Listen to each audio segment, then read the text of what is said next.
洞穴里的机关陷阱千万要小心。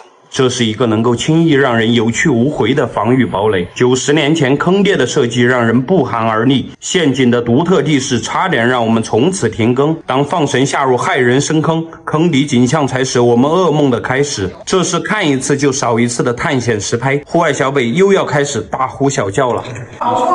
小心一点，小心一点。现在来到了这个杜家碉堡的一角，碉堡的大门呢，采用的是石仿木的结构，飞檐翘角啊。这里有一个扇面，曾经应该上面写的有字，但是现在已经风化了。可以看到这个上面呢，已经是残垣断壁了。不知道古人在没有先进工具的情况下，如何将这个重达几吨的巨石垒砌的如此规整。每个青石与青石之间的填缝啊，全部都采用的三合土。它这面的长度呢，差不多是9米左右，然后它的纵深呢是6.5米，整个碉堡的高度呢差不多8米，下面已经坍塌了。这时候呢，我们就随着这个凉风往那个洞道里面看一下。小白，快来，这里有个洞，这边有一个门，对，有一个门。哇，好公平啊！藏得很深呐、深不深？不是好深，很隐蔽。很隐蔽，有没有向上的洞道？哦，好像有，是一个洞道吗？但是不深，不是好深。用来迷惑敌人的。这边不是它的主通道，它的主通道应该在左手边，因为那边有很大的风吹出来。这个不是人工开凿的，这个上面没有开凿的那个站纹。这里应该曾经也是做的有一个门，层层封堵的背后又会隐藏怎样的人文密码？暗道的深处又会经历怎样的奇遇呢？跟随我的箭头一探究竟吧。这是个什么东西？没看懂啊。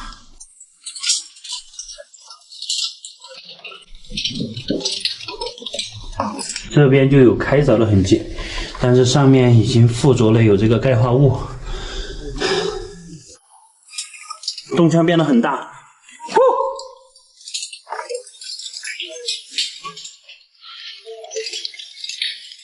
哇！哇，这个上面为什么是血红色的？搞不太懂啊。这里还有被人掘凿过的痕迹，这个上面全是这样的血红色，五彩斑斓。这里有个洞道，哇，我看到了什么？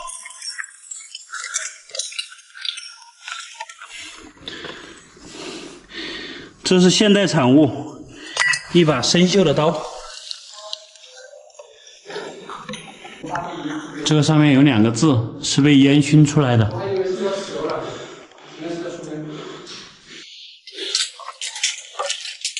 这好像是写的什么字，但是看不清楚了。这里还有一个暗道下去，我们先往这边去看一下。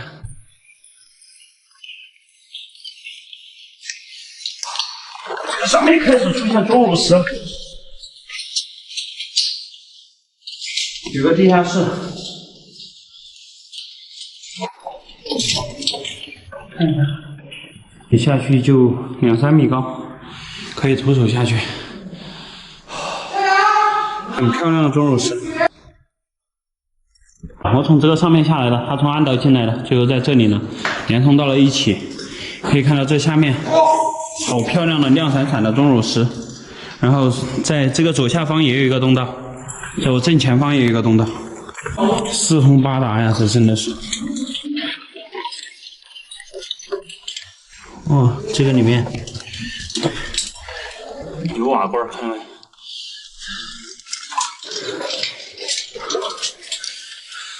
他们就是看中了这个山洞，入口特别的小，所以在这里因地制宜呢，建了这个杜家碉堡。这里有个天生桥，也像一个石门，转过去看一下。这个水容气室呢比较大，高度差不多在4、5米，里面空气还可以啊，没有出现这个缺氧的情况。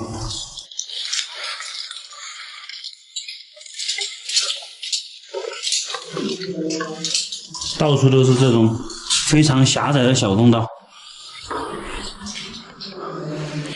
这个地上有被开凿过的钙化物，墙壁上面什么1985年12月21号，有一些人在这里刻了一些字，但大部分的字体呢还是用那个火把给熏出来的。你们能认识多少？整面墙壁上面都是的。哦，我们过去看一下，那个暗道又是通向哪里？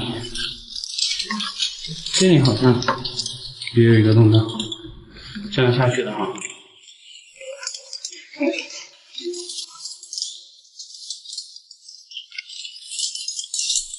哦，下面那里有一个塌陷。哇，还不浅呢！不要过来，不要过来！这前面是陷阱，千万不要从这里过来！我看你喽。哇，这个竖井差不多有10几米深，这下去了之后要没有安全装备的话，绝对上不来。现在我队友他们只能从这里过来。看一下，这里下来没有安全吗？这里安全。好，这里还有火把，以前人用的火把，为什么火把没有带走？难道是人已经掉到了这个竖井上面去了吗？看这个竖井是一个很薄很薄的壳子，包括那个里面全部都是空的，这个上面完全没有一点承载力。这个掉下去谁能爬得起来？绝对起不来。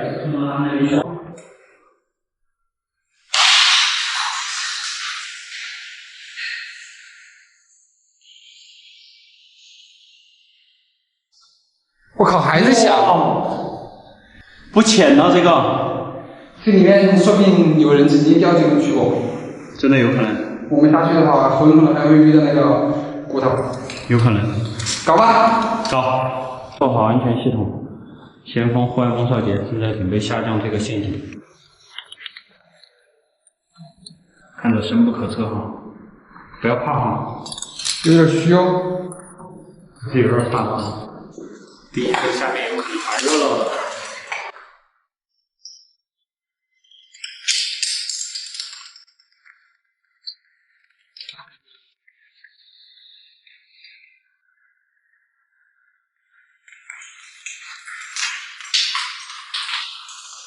说下面非常热闹，这时候呢，我做好安全保护，就准备下降这个陷阱竖井。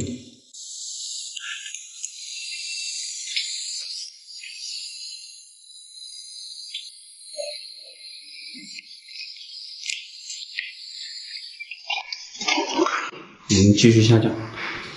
这要是一不小心跌入这个陷阱的话，那是永远没有爬起来的可能性。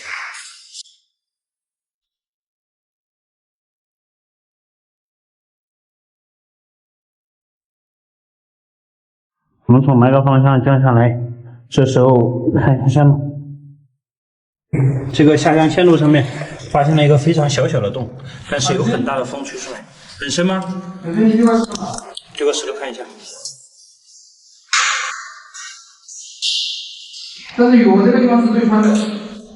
哇！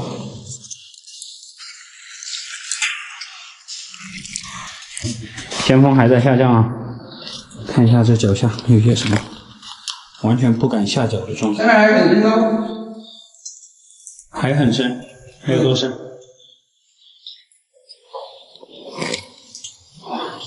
全是白生生的哈。这个下面是从未有人类到访过的地方。前锋的后面是一个水溶裂缝，很深。哇，上面好热闹啊！地上全都是的哟。好热闹。哇，没地方下脚。你脚注意点哈，踩石头上面。啊，小心一点，好爽。小心一点，小心一点，千万不要惊动他们。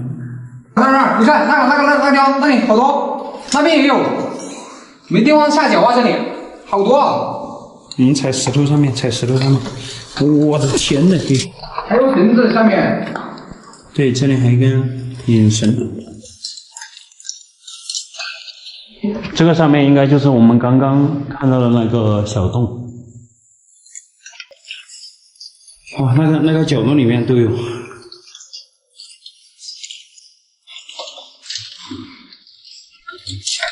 我们看一下这个裂缝究竟东汉何方？哇，这里有滨州石，光泽度吧，光泽度很好。对，就是这种滨州石，这个是。我们继续前进。哇，这里有一具这个小老鼠的骨骸，这里也有摔碎了的滨州石，很大一块啊。前面，哎，老孟，结束了。结束了吗？对啊，这洞子结束了。没多大了。哇，这个像恐龙啊！看这个，就像恐龙一样，这个石头，像恐龙的脚掌，三角龙的那个背。对，有点像那背鳍。啊。这时候我们就准备原路返回，这个度假城堡就全部探明了。在下面确实是有比较重大的发现，这有一些这个失足者哈，失主掉下去的一些土匪遗迹。那本期视频呢，我们就分享到这里啊，感谢大家观看，我们下期视频不见不散，拜拜。龙潭下面有龙吗？去你的！那儿肯定有莽啊弄。哦，这里是湘鄂交界的一处土司水牢洞寨，相传内部有一龙潭深不可测，藏宝无数。几百年前，这里曾是让人谈之色变的人间炼狱，潭底成了无数囚徒的埋骨之地。那么，水潭深渊究竟连通了哪里呢？随我潜入水底一探究竟。从这里隐约可以看到，在这个寨楼的石门旁边还有一面石碑。这个万人洞的选址特别的考究啊，依山傍水。然后呢，是处于峡谷当中，地势可谓是十分险要。这里有大青石啊，精雕细琢做了这样一个圆形拱门。曾经这里呢还有寨楼瞭望口。我们看这个石碑，上面写的“万人洞记”，左右两洞啊，这些看不太清楚了。走进这个石门，我们不得不被它磅礴的气势所吸引。可以看到，这左右呢有两个双门杠是凿在了这个石壁当中，坐东北朝西南，南偏西210度。城门宽1.5米左右，左右呢建有平整的地势。曾经应该在这里啊，上面做的有木质的阁楼，可以观察洞外的情况。我们这时候看一下洞内。我们站到这个城墙之上呢，就能够感受到这个万人洞中里面透出来的凉风，直接向洞道深处出发。大家想象一下，曾经应该有这么宽，但是这边由于洪水可能已经坍塌了，因为据说里面的那个龙潭它是时不时的会发大水。这是以前古人在这里开凿的这些楔孔，再用那种开石的甲板将这个石头给开出来，然后再用细毡子慢慢的雕琢，用于建造这些规模非常庞大的城墙。话说几百年前，荣美土司在湘鄂这一带建造了有许许多多的这样的恢宏的工事。当时荣美土司在这个地方啊，相当于土皇帝一般的存在。这里有散发着绿光的这个大青石，很多人说这是宝石啊，这是玉啊，实际上并不是的，这就是这个石灰岩上面长满了绿色的霉菌。等一下，小伟，听前面有什么声音？我也听到了，会不会是龙溪水？走，我们去看看。走，雪白雪白的。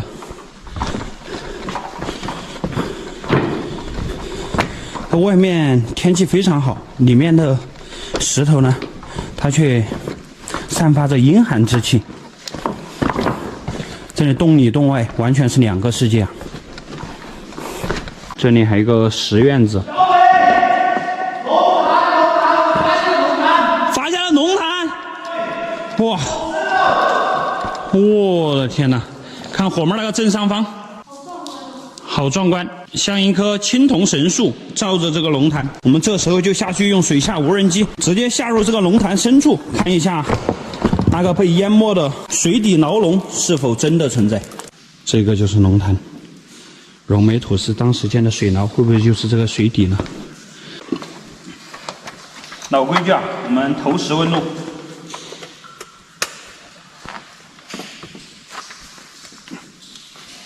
180多斤的石头，举起来要点力气。感觉一下，龙潭下面有龙吗？没有，去你的！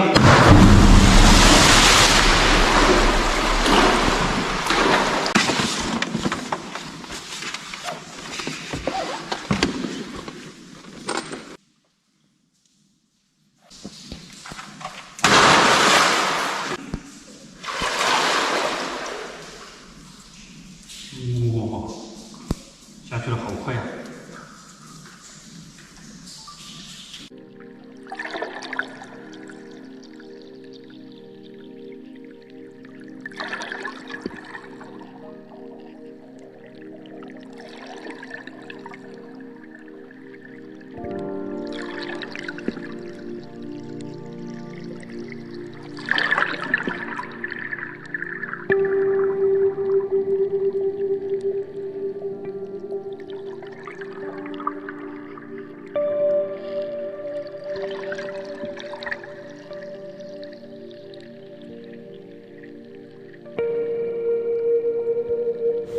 从这里上去应该是一个气室，因为我们在这个放水下无人机的这里是看不到这个空间的。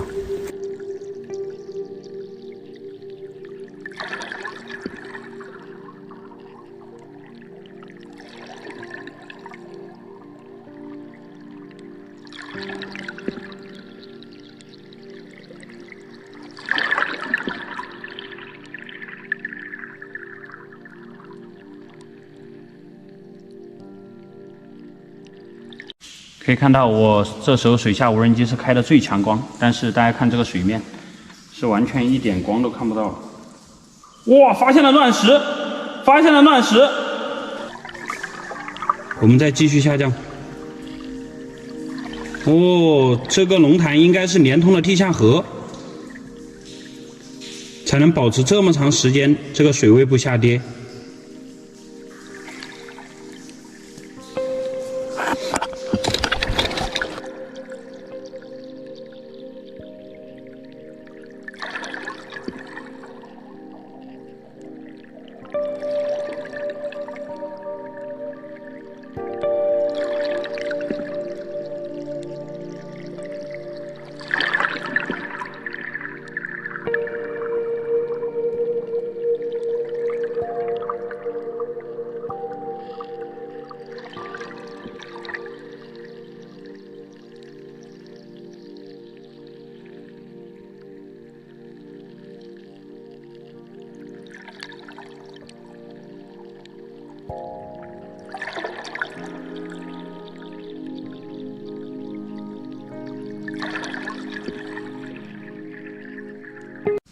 这是个什么？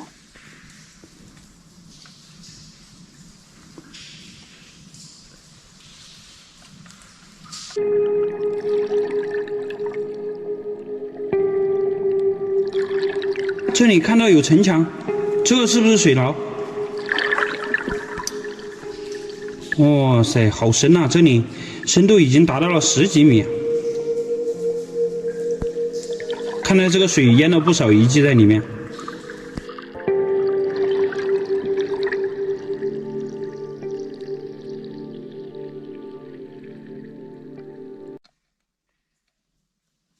不知道怎么突然就丢了信号，我们先把机器收回来，看一下究竟是什么情况。哦，卡住了。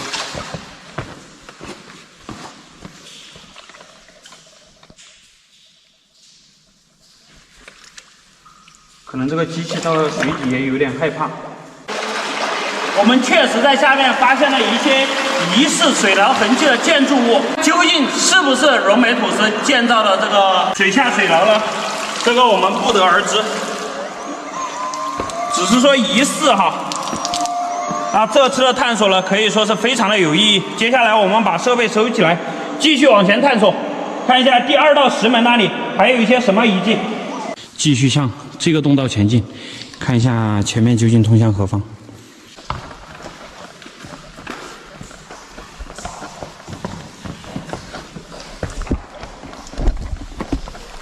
然后等队友到齐了，我们再继续往前探索。小心了，慢一点。好。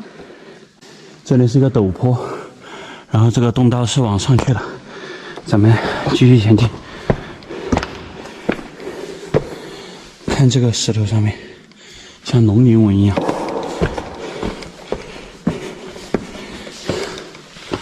继续上行，这里有人为痕迹。看这个石头，是不是人为的？上面有很大的雾，看一下。哇，那个下面，那个水里面像一个巨大的棺材还是什么？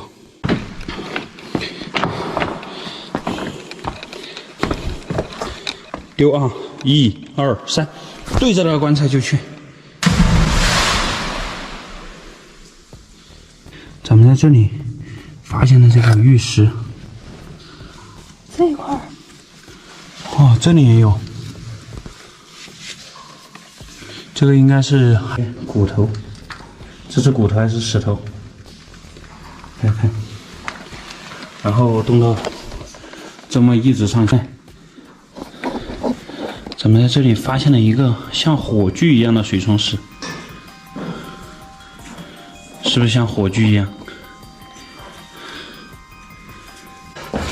洞道变窄了，看这个地上水冲石上面像抹了油一样，油光水滑的。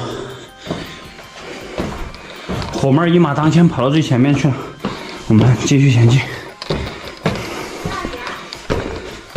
这里面的人为痕迹就比较少了。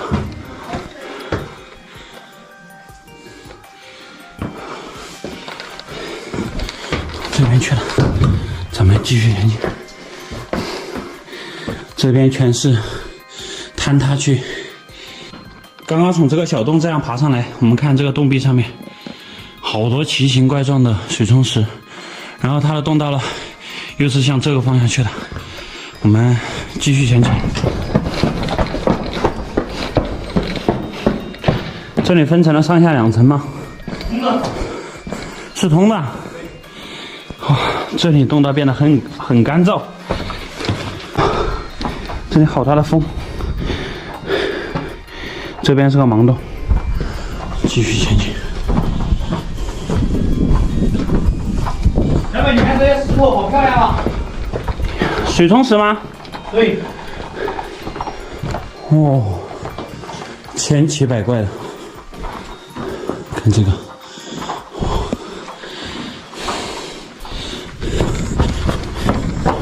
继续深入。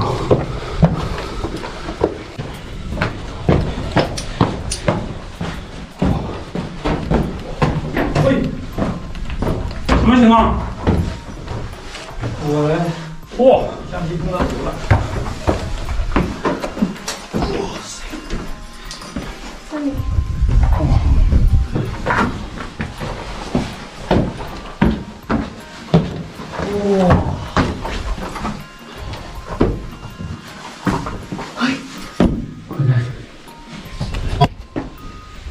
哇，这像一个石马。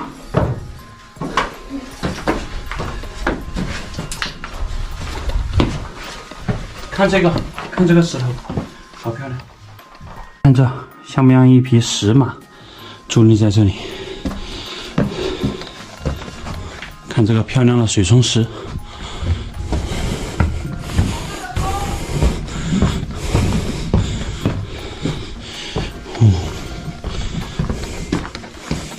哇，这里真的是体验感超强啊！这一整个通道全部都是水冲石。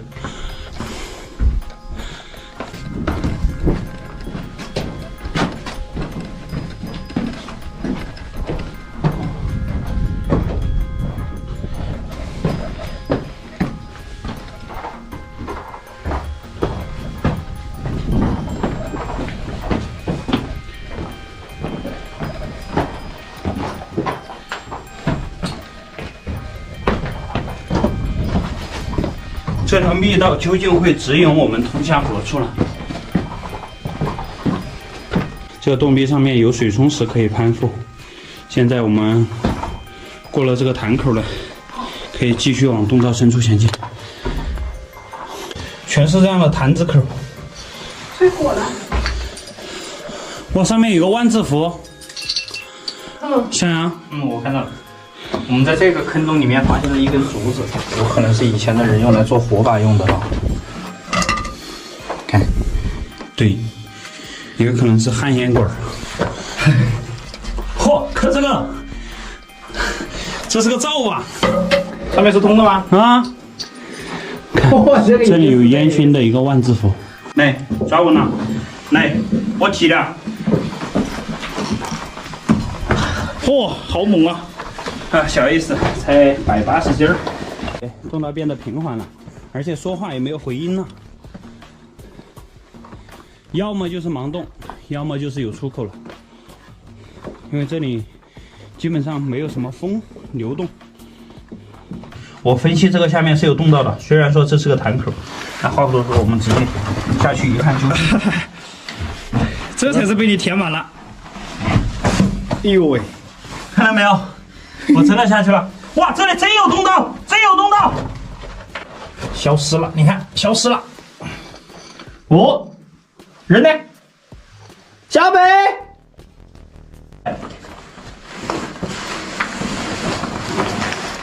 哇，厉害了！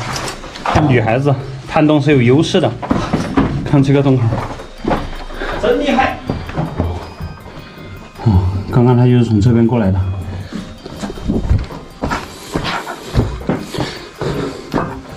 哇，那里有红光，看到没？就在这个位置。看一下是什么。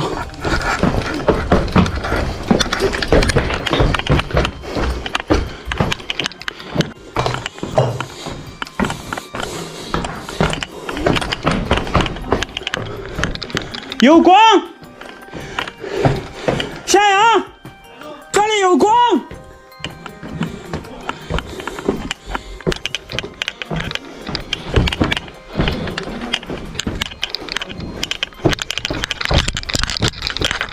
哦，我们来到了第2道石门。哇！这时候已经日落西山了，看一下这下面，哇，这里才是水牢，这里才是水牢，看到没？水牢原来在那里。天哪，我们刚刚进洞是从那边，兜兜转转，我们在水下找啊，水潭里面找，找到了石墙，但是发现水牢就在这里哈。这个石门呢，它是处于半崖之间的。看一下我身后，看一下我身后，这边就是20多米的悬崖绝壁。我们再看这里，这个石门上面曾经应该是做的有阁楼，然后在这里做的有门杠孔。日落西山，夕阳西下，特别的漂亮，特别的唯美。然后咱们再看这个石壁上面凿的有圆形的方孔，曾经这里有一个巨大的过门石，依山而建。这个城门也是宽1.5米左右。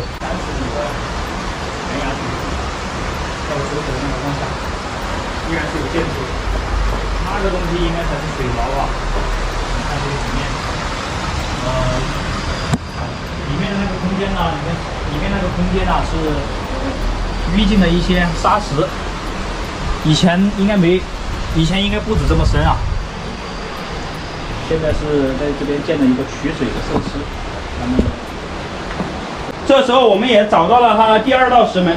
大家别说我站在这个上面不文明了，实际上这种大青石古建筑在上面站一下是完全没有问题的，因为我要取一个比较高的机位，对它进行全局拍摄。好了，那本期视频呢，我们就拍到这里了，感谢大家观看，关注我，带你看更多美丽的风景，带你体验不一样的探险之旅。我们下期视频不见不散，拜拜。地狱之门啊！哇，厉害了！难道真的通往地狱吗？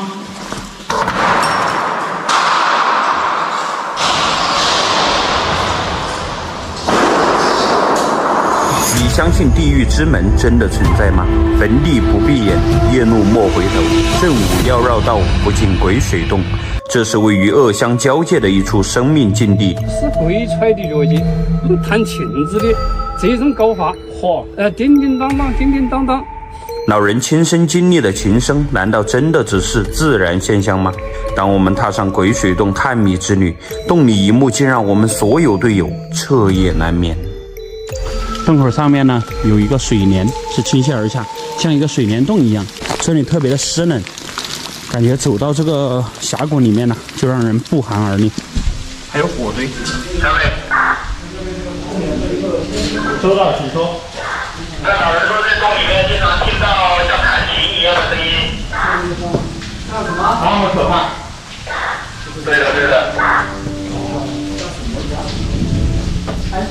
有弹琴的声音，有当地老人在里面听到了弹琴的声音。它究竟是如何产生的呢？今天我们就为大家实地揭秘。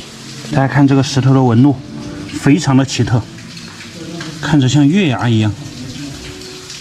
这是怎么形成的？这个里面极有可能会出现化石。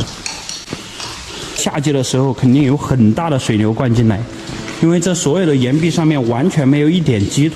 我们现在在洞道的一侧发现了一个小水潭，这个水潭里面有很多骨头，这个看起来应该是山羊的骨骸，有可能是附近的这个山羊啊给冲到这里面来了。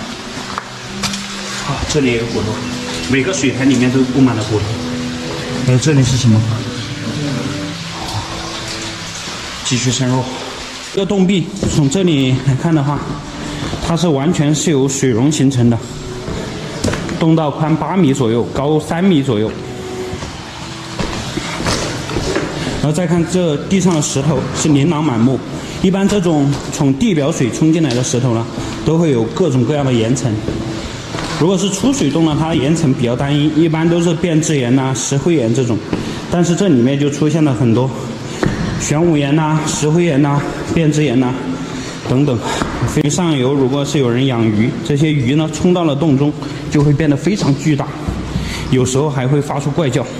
我们越往内部走，它的这个水流量越大，但是总体看起来就像是那个晚上在河滩里面走的感觉是一样的。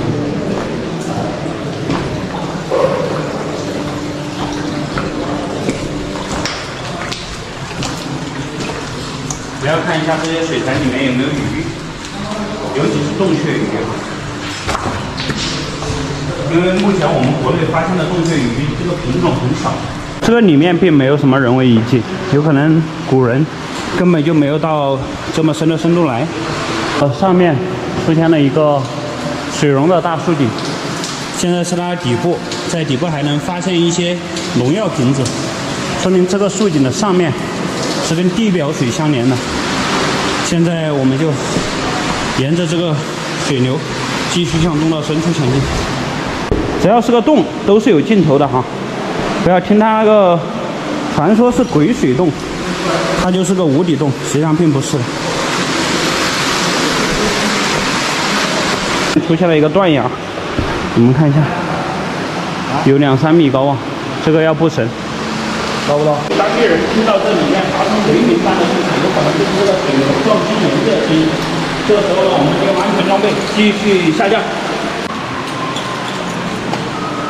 准备下降。从这里下来之后呢，这里是个回水塘，也就是我说发出巨响的声音的这里。这前面依然是一个小断崖，现在需要开线布绳。这时候阿老师已经挂在身上。这时候阿老师已经做好了保护，他这时候即将向洞穴深处前进。他前进的每一步都是我们人类科研的巨大的一步，他这一小步是人类科研的一大步。现在有2位队友已经成功到底了。我们继续前进。一降下来，我们看到了水流的出处，也见到了这个水流消失的地方。这个下面应该有个漩涡，我们可以看到这个水潭的周围呢，它是没有其他的洞道。现在平均乙正在往通道深处前进，它采用的是匍匐前进的方式。哎，这个河水，我们从这个角度来看的话，根本不知道它的流向是往哪边。哇，好大的洞厅啊！好大的洞厅！哇，全是这样雾蒙蒙的。这个洞厅可能有40多米高。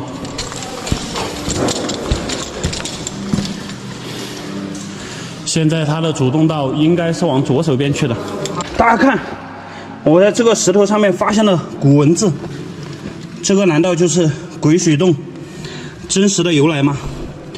这个看着像一道符，就是那种道家的符咒，看起来非常的像哈。这是一坨积雪石，很大一坨。这里洞道是往下去了哈，这边就像一个溜槽一样，像小孩子玩的滑滑梯。但是我们千万别这样滑下去了，滑下去了是爬不上来的。丢个石头测一下深度啊，不用测，5米，看得到底。这里看到底了。在这里又出现了一个断崖，来听一下响。哦，中间还有一个潭，你听那个水溢出去的声音。嗯，咱们从这里直接跳下来了，因为这个并不深。这也是一个水流消失的地方。哇，上面好高，这里可能有50多米。我都有了，他们也在往上面。继续往前走。哇，这里很高，哇，这里高。丢个石头看一下，怎么样？竖井吗？大竖井。我那边的大竖井，20多米吧，也不是大竖井。做好了安全保护，我们准备继续下降。这一段下去有20多米吧，可以看到那个前面还是非常的幽深。降下来，这里绳子刚好够，这里又是一个小水坑，水在这里变成了伏流，但是这边依然是有洞道的。这里可以看到有个小洞口，这个上面我们上去看一下，看一下这个洞道究竟延伸到哪里去了。有一道石门，我们要跨越这道石门，开启新的征程。从这里下去有一个断崖，然后呢前面的断崖这样看起来深度未知，我们继续开线，继续布绳。汉白玉与石灰岩的交融，形成了这种像文字一样的神秘图案。这个上面玉质通透，像什么动物？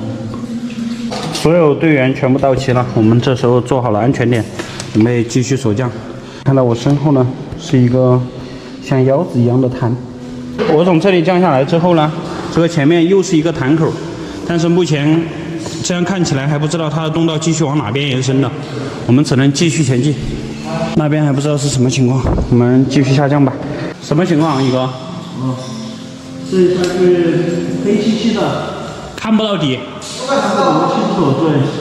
哦，那我们可能迎来了进入鬼水洞最大的一段升降。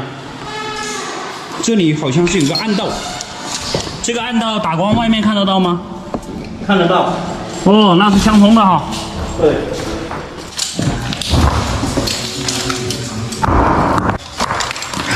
哇，厉害了！芝麻开门，找到了突破口，我们终于可以离开这个坛子了。哇，这里有一个地狱之门啊！真的通往地狱吗？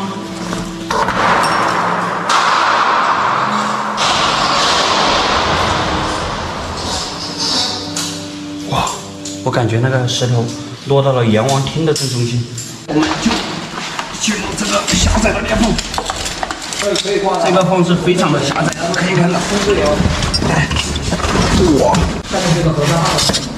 啊！过去了，那终于过去了。我已经突破了这个潭口，在这里做了保护站。我们看一下下面，哇，是个无底黑洞。再看上面，是一个通天竖井，这里上下的落差非常大，而且洞厅也是非常大的。我们现在继续开线，继续向下面走，出发。下降了几十米，我们来到了中间一个平台，下面依然是无底黑洞。我们现在继续往下开线。现在我们在这里做了一个双点保护站，向下看去，依然是黑漆漆的一片，而且洞道变得非常大，有可能这下面有很大的洞腔。我们继续下降，户外小蚱蜢也跟上来了，我们继续下降。这里依然是看不到底的。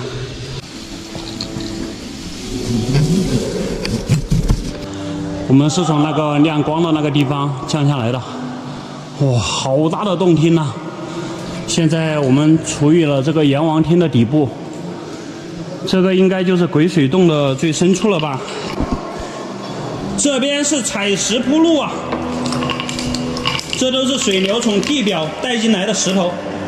各式各样的材质都有。现在呢，队友正在下降。哇，可以看到洞腔依然是非常的高，然后这个洞腔的宽度也明显扩大了，差不多是15米宽，20几米高。地上这时候出现了很多泥浆，在这里形成了一个坍塌。而且有大量的水，可能在前面曾经形成过堵塞，就让这里形成了一个堰塞湖。这下去全是断崖，都要徒手下。哇塞，这个洞不容易啊！鬼水洞果然名不虚传。咱们从这里下来，看到了一根腐木，这个腐木上面有这种菌丝，可能还会长出来那个菌儿，洞穴菌儿。咱们在这里又遇到了一个断崖，然后这里面呢有一个绿色的琥珀，就是一个小水潭呐，电筒放在里面非常的好看。好，我们现在继续下降，这里过去一片黑暗。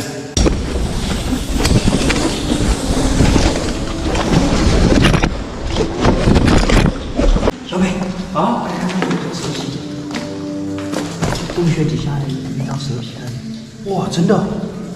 难道他们说这里面有蟒是真的吗？我们看一下，在地上发现了一张蛇皮，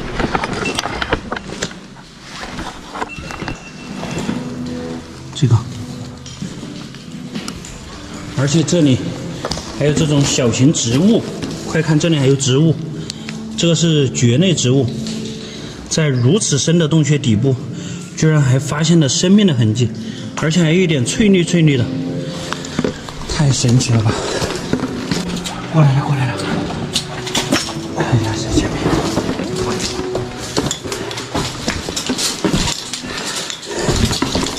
依然是走不完的地下暗河。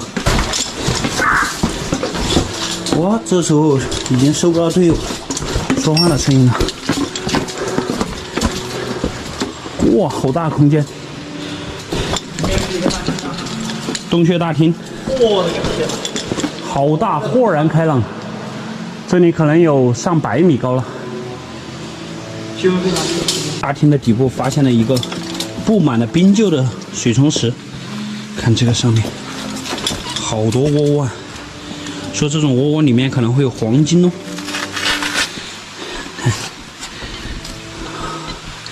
好漂亮的石头，欣赏一下，我们继续前进。这个石头就是山体，非常的大。这里还有一个天池嘛，这里发现了一株这个完全白化的山柰。哦，这个算是仙草了吧？在几千米深的这个天坑底部，居然发现了白化山柰。咱们在这里发现了一只盲布甲，这是非常罕见的这种，这个很少见哈。啊，这里还有一只，这里还有一只，爬得好快啊！已经成功探底哈，在小蚱蜢那个后面呢，就是一个裂缝，在这里洞道最深处发现了一个布甲群。这个盲布甲它在中国有很多地方有分布，但是在这么深的洞穴里面呢，发现王不夹的身影还是第一次。今天的探索呢，可以说是非常的有意义。进到了一个布甲虫的群里面了。布甲虫群，没在那里有一个灶马，你看白化的灶马，没找到群主。白化的灶马，这是一个。哇，真的很少见这个，不知道能不能找到他们的群主。到目前为止了，这个鬼水洞我们就全部探明了。在里面呢，共用了8个小时的时间，我们抵达了这个鬼水洞的最深处。在里面呢，没有发现那个弹琴的声音，但是发现了很多盲布夹群，这个算是比较震惊的一个发现。然后，那个村民听到的那个洞里面传出的巨响，有可能就是那个洪水啊在撞击岩壁产生的回声。那本期视频呢，拍到这里也就结束了。关注我，带你看更多美丽风景，带你体验不一样的探索之旅。我们下期视频不见不散，拜拜。悬崖溶洞发现神秘古石炮楼，内部石碑记载为清朝高人所建。也是4大不收的人的，也是4大万把人的，是。不曾想此洞竟通往地底阴河，我们利用安全装备下行数公里，雷鸣般的暗河又会将我们带去何方？跟随我的镜头，开启笔架在探秘之旅。小贝，你看那是什么？这个，哇，这是个老古董啊！这个应该是以前搞那个玉米面，我们这里叫内子，它跟那个磨子是有区别的，它这个更大。看一下上面，哇，很精美啊！这应该废弃了，谁要谁搬走。我做主了，继续前进。据说这个笔夹寨呢是王姓先祖所建，当时是为避匪患的，建造了这固若金汤般的城池寨子。后来有一个传言，就说王姓人呢进这个寨子呢是不取分文，因为当时是有人看守的。我姓张啊，后面姓向。今天没有带老王，没有带老王。不知道今天进去会不会要留下买路财？小贝，到了，到了吗？哇，果然有城墙啊，好壮观，这像长城一样。正儿八经的，就跟我们在电影里面看到的那个老贼还不速速投降？来者何人？来者吕布是也。看这个。做的太规矩了，每一块这个青石呢都是精雕细琢、码砌而成，而且这个缝里面啊，它是用的三合土填缝，真的是密不透风的这样一个城墙寨子。我们再看这个石门，这个石门差不多是1.3米宽，高度在2米左右啊。城墙上面有烟熏火燎的痕迹，曾经他们当时攻下这个寨子的时候，应该是采用了火攻。可以看到这上面还有这个烟熏的沉积物。我们这时候往寨门那边走，太气派了。据说这个寨子里面有一洞道，它是通到了这个清江地下阴河。哇，气派，是不是？一般这种寨子在这个上面呢，会写上这个寨子的名字，但是这里没有。这个大门槛石，哦，进来看一下。哦，这里果然有门柱孔啊！门柱孔的直径差不多是15公分左右，可想而知，当时这里是建造了有2扇巨型的石门，一夫当关，万夫莫开的好地方。我们走到这个寨子里面来了，可以看到这上面全部是架的拱哈，架的拱，然后是石仿木的这样的结构，上面依然是用青石这样搞上去的。这里面蜿蜒而上的走道，从这里往上走，那里面黑漆漆的，就是这个寨子后面的洞道。哇，气派吧！大家这时候可以截图啊，多气派的这个古建筑。看一下这个炮台，它差不多是来者何人？让我来收拾他。在哪里 ？biu biu biu！ 哇，换个地势，哇 ，biu！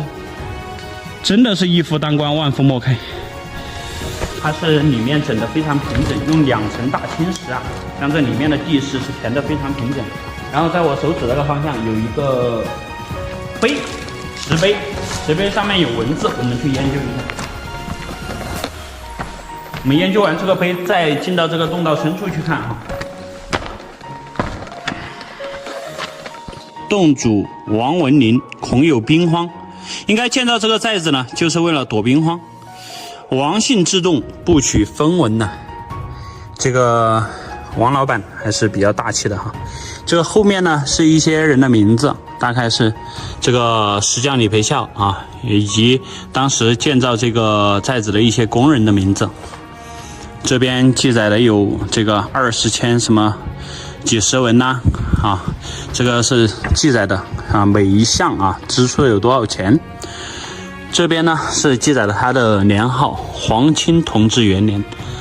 黄清同治元年呢，应该是1862年前8月。为什么有个前字？因为1862年呢，应该是一个闰年，闰8月，前8月就是第一个8月份，8月初7啊，新工，8月初7啊开工的，至9月18日完工啊，第一个月8月初7啊，到这个9月18，中间闰了一个8月，前后呢差不多是70来天啊就完工了。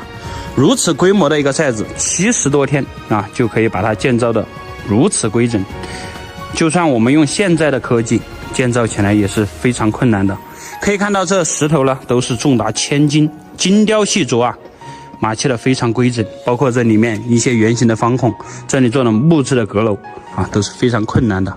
我们这时候呢就前往这个洞中啊一探究竟，看一下里面还有哪些遗迹。这个应该是一个地火炉，觉得像不像？哎，哇，这里还有茜草、红毛，就是这个东西哈，这个也是一味中药。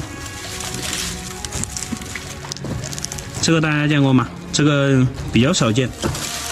没想到这个寨子里面还有这么大一株这个红毛，这个厉害了。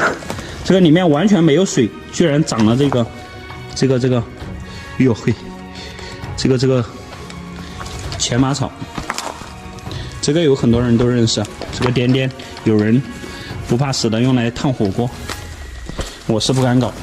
我们继续深入，这边有台阶，这边应该是他的厨房，这里有个石床啊。再看。这里面，这里又是一个灶，还是厨房？还是厨房，就是看姓王的人他是用的哪个灶，可能是这个好一些，是吧？有可能姓王的人他是没到那个最里面去。这里还是有台阶。这边是那个水井吧？好像是。哇，这里有台阶。看。这一路进来都有这种石头砌的坎子，这里有台阶一直向上去了。难道这个洞有2层吗？哦，就是为了在这里取水，水是从那个山体里面沁出来的，并不大。哇，空间好大呀！大家看。这个里面有很多小碎石块，应该曾经建造这个寨子的时候，它那个石头就是从这些乱石里面挑选的比较大的石头出去，用钻子精雕细琢。站好，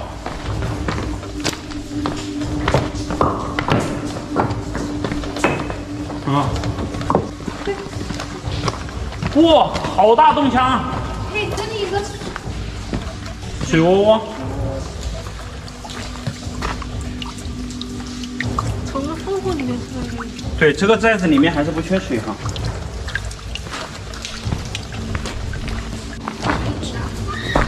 是个小坑，这个小坑用了一半，小土还没填满，就过了那个时代，里面熬过硝。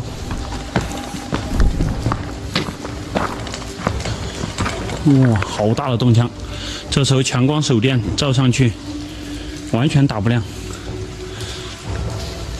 将就着看一下，很大的水流。这里面容纳上万人都不成问题啊，太大了。来到这个大厅中央，往上看一下，30多米高。然后向阳，这里看向阳只有点点星光。从我这里到向阳那个位置有接近100米的距离。这些碎石看起来是杂乱无章，但实际上它这个中间也是有这样的小道，或许是以前熬枭的人经常走的路啊，也有可能是当时这些王姓人。没事，也有可能是这个姓王的洞主王文林派人在里面修的路。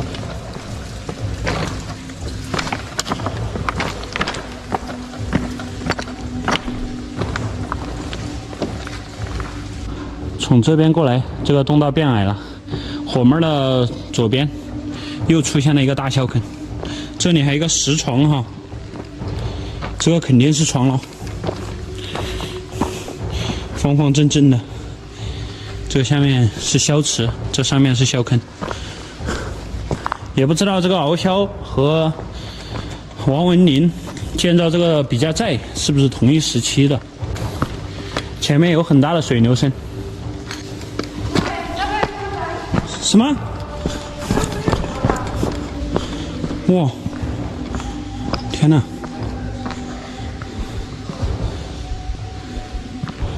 这是怎么回事？向阳，快过来！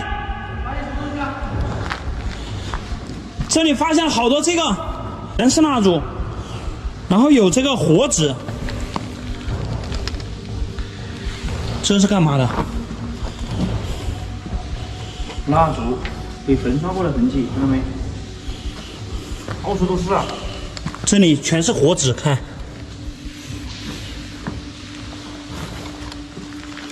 这样，这是好像是被土垒起来的一个台子，看到没？你看那个里面有个洞道，看没？而且是刨开了的哈。咱们要不要去看一下？就我有一种猜想哈，我觉得当讲不当讲，不好讲，不好讲这个，有可能你面前的那里就是以曾经的，对不对？后来他的后人哈就把这个土给掀开了，走，掀开之后，走，看到了什么？算了，我们不过去看了，应该是他的后人把这个土给掀开了，然后在这里把这个埋在土里面的东西给移出去了，所以呢，就在这里请了一些人，做了一些事，可能就是这样。没有被点燃的这个东西，有可能是摆成了某种造型。阵法。西南角，这边在西南角，那边有很大的水流声。如果有竖井的话呢，就应该在这个前面了。走，好大的水流声，我们继续前进。哦，这里要向下走了。什么？来看这里攻击的麒麟。麒麟。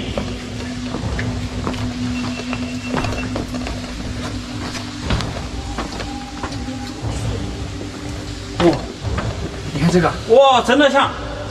这两个眼睛、嘴巴，这个旁边还有那种石雕的如意纹。当然这边也有哈，云形纹。我们侧面打个光，大家看得更清楚。看没？是不是？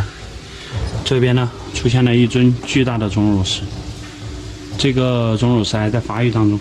洞道是这么往下走，我们继续前进。前面有很大的水流声，这个水流声是越来越大。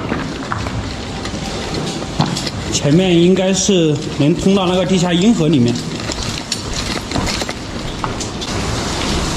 哇，你们听，好大的水流声，能听到吗？听得到。声音越来越大，越来越大。这时候我们把安全装备穿起来。好大的洞腔哦！咱们做好了安全保护，看一下这悬崖下面，哇，太深了，这里下去可能有30-50米的高度，下面是奔流不息的清江河。根据老人所说，这个下面曾经有人在里面逮到过50多斤的大鱼啊。我们这时候开线不成，准备下去一探究竟。在这边我们还发现了这个古人在这里搞的麻绳，曾经进入了这个比较在里面的人，他应该也想下去看一下，所以在这里布的有绳子，但是从这个麻绳的碎屑来看，这个人有可能下去了没有上来，因为这个绳子全部都是硬磨的。我们在这里做好了安全保护，看一下这下面几10米高的深渊哈。我们现在呢就从这个古人布的这条麻绳这里下降，看一下这下面深潭是什么样的环境。旁边的麻绳上面已经磨得非常碎了哈，看到没？轻轻一碰就成了面。哇塞，这些人真的是厉害呀！再看我后面，就是深不见底的深渊，下面是湍急的河流。以前古人真的厉害呀！我们现在开始下降。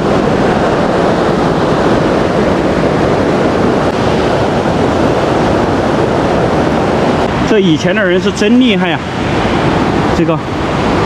这绳子，哇塞，全部碎掉了。这时候火妹正在下降。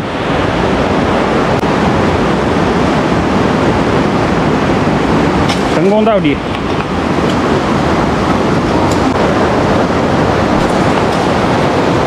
现在我们到了这个潭边上，可以看到这个河水真的是非常的凶猛啊！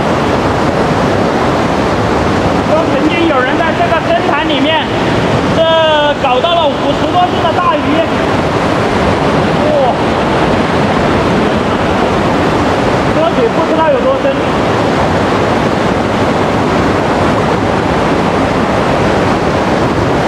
我们现在向着它的下游前进。咱们从这边过来，这里还发现了有螃蟹，看到吗？居然有螃蟹！继续前进吧。看一下这个水里面有没有搁浅的大鱼啊！这么大的水，游泳不快的毕加河，没有带船呐，进不去这个洞道深处，这里过不去啊！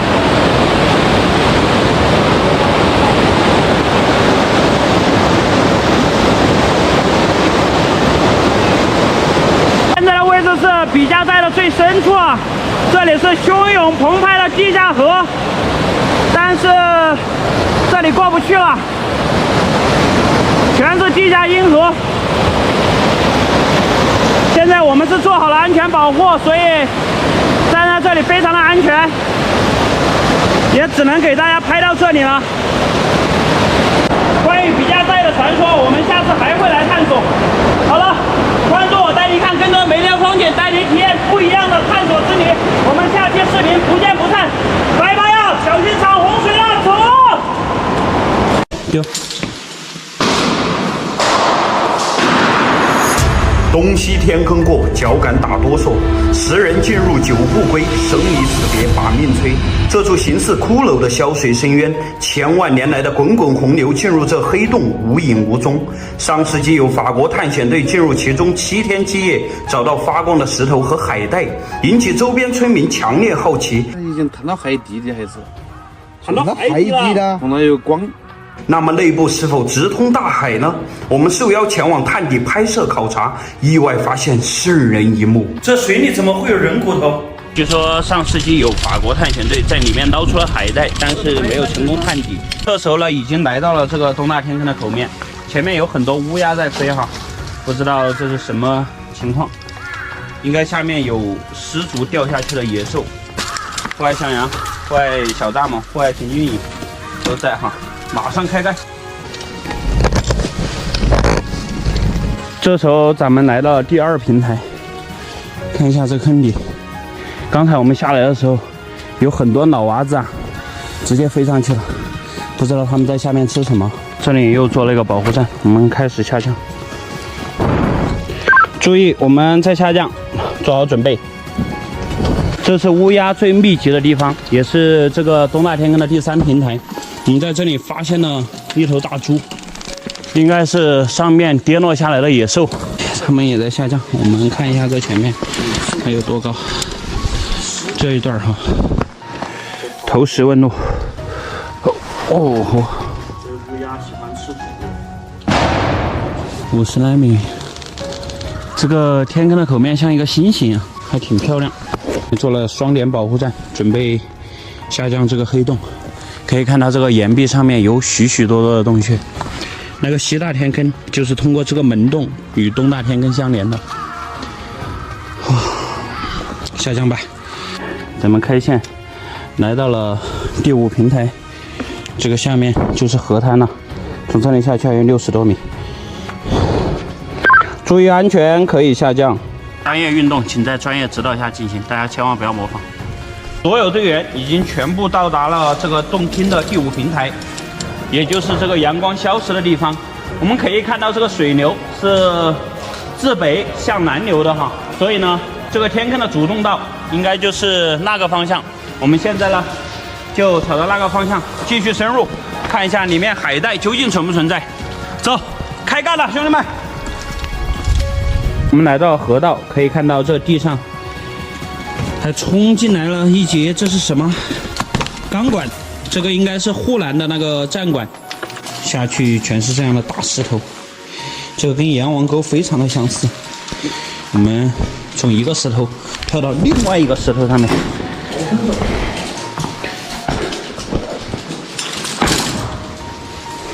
继续前进吧，这里洞道一分为2。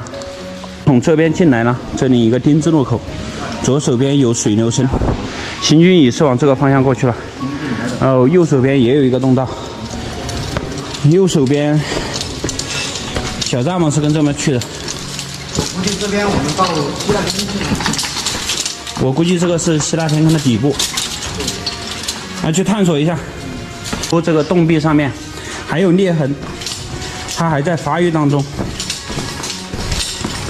这个我分析是它的下游，可能在雨季的时候水流就是这么消下去的，应该这里下去有很深的洞道。而且我们现在走的方向呢是西大天坑的底部，极有可能我们会遇到一个通天竖井，你们信不信？前面是什么情况？有竖井。哦，很多木头是从这里冲进来的。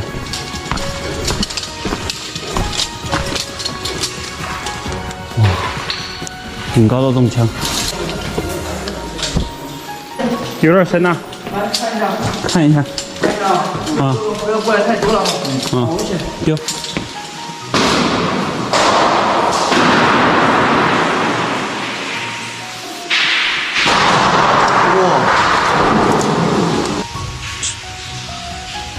哇，最后一下没听到，没听到，还是很深，感觉不下于300米。一堵墙把它封起来了哈。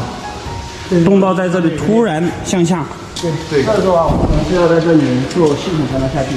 咱们在这里发现了有这个汉白玉镶嵌在这个石灰岩里面。这个汉白玉跟石英石是有区别的哈，它的透度和它里面的裂非常的少。金丝玉，汉白玉吧，这个应该是汉白玉，非常的漂亮。小蚱蜢正在开线，安全操作，大家千万不要模仿。下面是黑洞洞啊，下面有一个小平台，有一个小平台。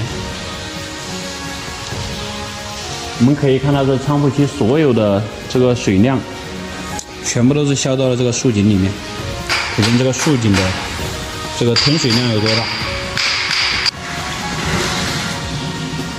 那个海带会不会是在这个下面呢？咱们过去一探究竟。点点星光就是阿志，这一段下降有60多米，我们继续下降吧。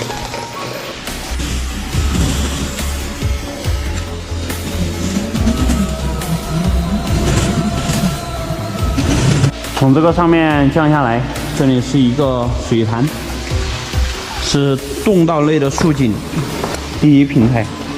我们可以看到这里有非常干净的这个地下水，沿着这些千奇百怪的河道往山体里面去了。全是水松石，这便是这里的地形地貌。我们沿着这个水流继续往下走吧。看一下，在这个位置呢，出现了一个非常远古的锚钉。这个应该是上世纪法国人在这里打了一个点，但是我们现在是户外小蚱蜢开线的话是不用打点，它比法国人要凶一点。现在继续向下探索，准备探底啊！这是一个像锅圈一样的小断崖。阿志那个前方左手边是有洞道，继续深入了。这是个银沉木啊，好大一根啊！洞道是往这边去的，小蚱蜢在前方探路。前面出现了一个大水潭。这是2米多深。2米多深。难道？正在进行横切，看一下这下面。哇，绿莹莹的水。所有娃娃鱼，但是目前没有看到。所有海带，我看也没有。好，我们继续前进。可以看到这后面是个水洞哈，一直要踩水了。阿志正在进行横切，这个下面呢是一个圆弧形的水潭，我们把手电筒放到里面看一下。哇，很漂亮哈，是不是很漂亮？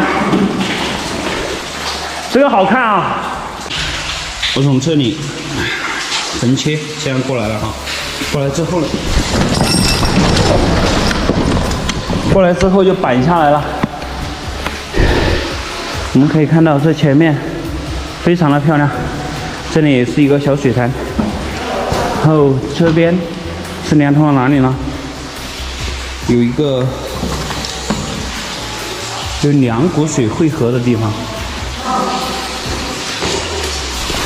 看一下，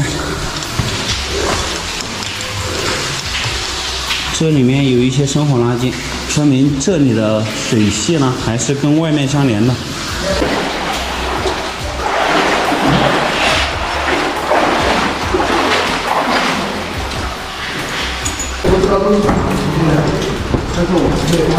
不知道以前法国人他来到了这个地方没有？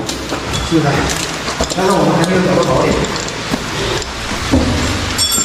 这里是一个，也许我们现在的深度已经超过了法国人当时探的深度。你看东西吗？水潭的大，我操！继续下。从这边过来，我们在这个洞壁上面发现了一个黑袍，不知道是什么东西。继续深入吧。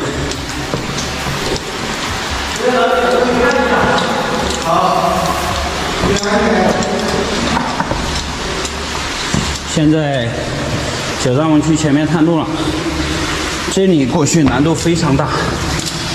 现在队友全部聚齐了，向阳和新军也过来了。这时候呢，在这里布安全人手，准备横切过去。这个下面是一个大裂缝，很深。从这里一路横切过来，这时候洞里面起了大雾。可以看到，在我身后呢，就是有着4、5米深的这个一个暗河峡谷。这个上面啊，可以看到还有一根竹子，说明在雨季的时候，这里面水应该是填满了整个洞腔。现在我们用安全装备继续前进。洞壁之上哈，有这样一个圆形的石柱，中间还有一个好似人工开凿的这样一个窝。你说会不会是古人在这里进行过生产活动呢？我想并不太像，应该是上面的滴水啊，滴水穿石形成的这种洞穴奇观。以前的法国人应该是没有到达这样的深度。这个娃娃鱼刚才是游到底下去了，真的有娃娃鱼啊！有可能是真的有娃娃鱼。我感觉像是娃娃鱼。有可能就是。现在继续前进，这时候洞里面的雾是越来越大了，不知道什么原因。已经成功越过了这个暗河峡谷。我现在把电筒放在水里面啊，感觉这里面水是特别的清澈。看一下，这可能有6、7米深吧。这是我们的横切线路，我们现在继续向洞道深处前进。这里是一个水溶的扁狭裂缝，很宽，但是并不高。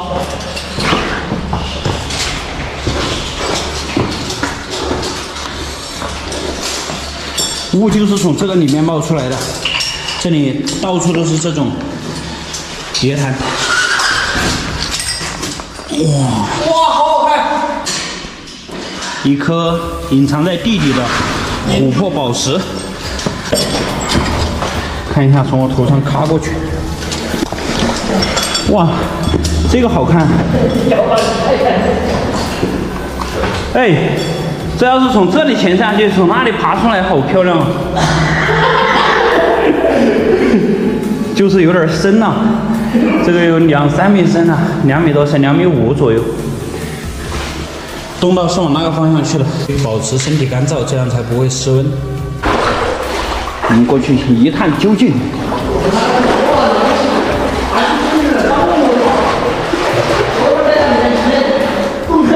哪里是个深潭呢？我操，好深啊！这个水潭0.08。这里可以走吗？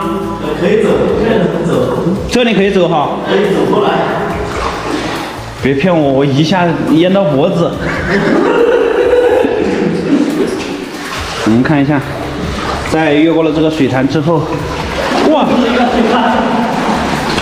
这个水潭就深了。有鱼没？我看一下。下面有一条鱼，你注意看，仔细看。在这个水塘里面呢，发现了一条鱼。现在游到哪里去了？那个叶子那里动了一下。哦，游到哪里去了？也差不多筷子长。这个大概有3米多的深度，这个水。洞道是往这边去的，好像。这个可以爬过去，这里还有一个阴沉木。爬过去，这电瓶一定要设下面。我现在把它提起来，调整一下角度，再就下去。从这里爬过来，爬过来之后，这里有个阴沉木被我们给抽下来了。抽下来之后呢，这个水位变浅了哈，我们即将继续深入。这里好像是一个大竖井，看一眼。哇，天哪！哎呀，这个就厉害了。这里真是海带，我的天哪！原来这个海带真的存在，大家看到没有？在那个水底。哇，这个厉害了。放的像龙一样的那个就是海带吧，应该，但是在水底啊。所以今天晚上煮海带汤吃，因为那上面发现了鱼，鱼和海带。那里有一条鱼，那个里面有一条鱼。现在呢，这样鱼就过来了。我们的先锋都是会劈叉的哈，不会劈叉的先锋不是一个合格的好先锋。这个水好深呐，看我们现在全部都做好了安全保护。一个二个的都在这个上面摆了个人字。先锋还在继续开线，咱们在这里进行了求渡啊！现在终于是来到了这个水变成伏流的这里啊！这边没有洞道了，到头了，看到没？这个水在这里变成了伏流，可以看到这两边，这里就是一个死水堂堂。哇塞，这里便是东大天坑的最深处，可以看到这个水位线哈，无论是在雨季还是在现在的枯水期，这个水都是伏流，因为这个周围的岩壁啊它是像潭口一样非常密实，这个水位是永远不会下降的。今天的视频就拍到这里了，我们都已经通过这个绳索抵达了这个天坑口面，在里面呢确实是发现了那个潭底有那个海带哈。再就是我们今天抵达了当时法国人没有抵达的深度，为中国人点个赞吧。好了，我们下期视频不见不散，拜拜。